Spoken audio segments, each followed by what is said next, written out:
Bonjour, je suis Julien, votre professeur de français. Dans cette unité 1, je vais maintenant vous parler du discours indirect. Alors, tout d'abord, à quoi sert le discours indirect? Il sert à transmettre. À transmettre quoi? À transmettre, par exemple, les paroles de quelqu'un qui n'est pas là, qui est absent. Ou encore, à transmettre les paroles de votre interlocuteur. Ou encore, transmettre vos propres paroles. Transmettre aussi un ordre ou une suggestion, ou aussi transmettre une question, une interrogation. Pour le rapporter, pour transmettre ces paroles dans le discours indirect, on utilise des verbes dits introducteurs.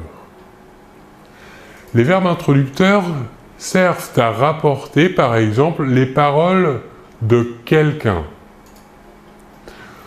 Pour rapporter les paroles de quelqu'un au discours indirect, on pourra utiliser les verbes interlocuteurs suivants.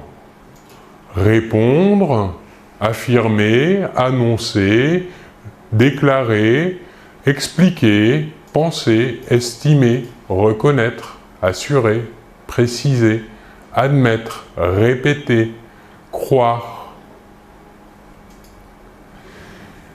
Les verbes interlocuteurs, dans le discours indirect, peuvent aussi rapporter des ordres ou des suggestions. Pour cela, nous utiliserons les verbes suivants.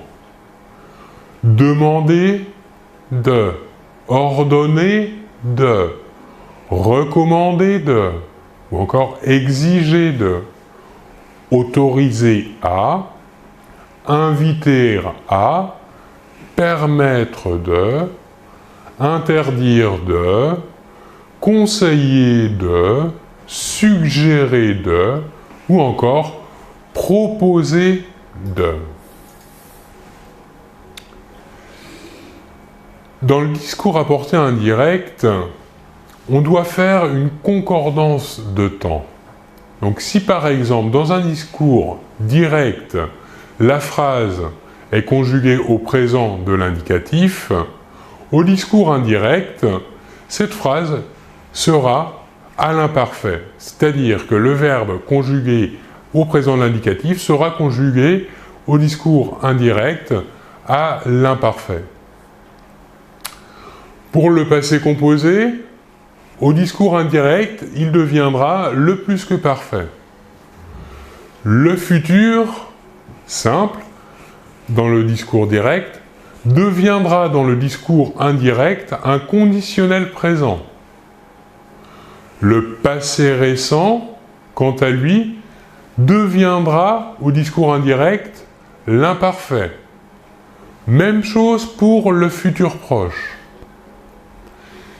Par contre, si dans le discours direct, le verbe est conjugué à l'imparfait, il restera au discours indirect conjugué à l'imparfait.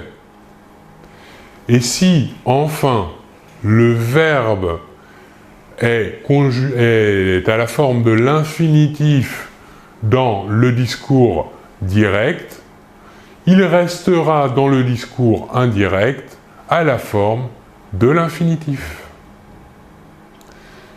Voilà pour cette explication sur le discours indirect.